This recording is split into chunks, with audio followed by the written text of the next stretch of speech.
você vai identificar o que norteia o comportamento, o pensamento, o sentimento de cada sujeito. Como ele usa isso na vida dele. E quando ele adoece, como que ele se sente em relação a isso?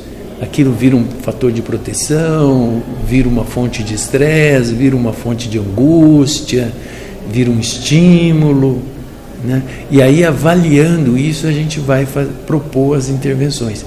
Então, assim como um médico, um agente de saúde, ele tem que identificar a partir dos sintomas do paciente, dos exames, o que o paciente tem para ver qual a estratégia terapêutica mais adequada, idem no processo de anamnese espiritual. A gente tem que identificar em que nível a pessoa se encontra nas suas crenças e como que aquilo está afetando ela, né?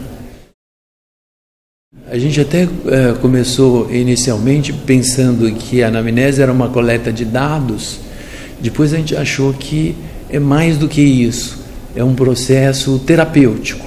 O coletar o perfil religioso espiritual do paciente já faz o paciente pensar. O ser humano tem essa característica, né?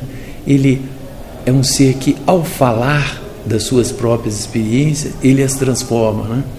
Então, muitas vezes, na hora que você está comentando, a pessoa te conta um relato e ela tem um brilho, uma coisa acontece, e ela fala: nossa, me lembrei disso, isso realmente é uma coisa importante na minha vida e tudo, né?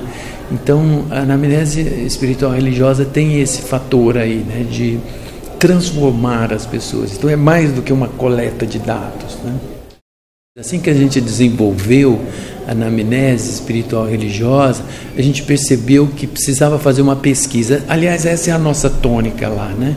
A gente oferece práticas, a anamnese é uma prática que a gente julga mais importante, e a gente faz pesquisa. Nós somos também um grupo de pesquisa, né?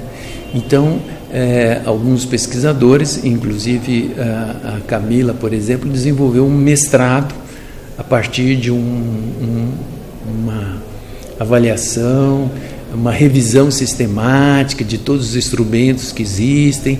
A gente foi descobrindo que a maior parte dos instrumentos eles eram com conteúdo muito americano, europeu, com pouca brasilidade, e aí a gente foi desenvolvendo uma escala também. Então, a gente tem hoje esses artigos publicados, esses trabalhos, comparando essa produção internacional que existe dessa coleta e essa produção mais brasileira, vamos dizer assim, né? Sem falsos nacionalismos, mas a ideia de você ter a sensibilidade de compreender a cultura que você está convivendo, avaliando, porque isso é um fator importante, né?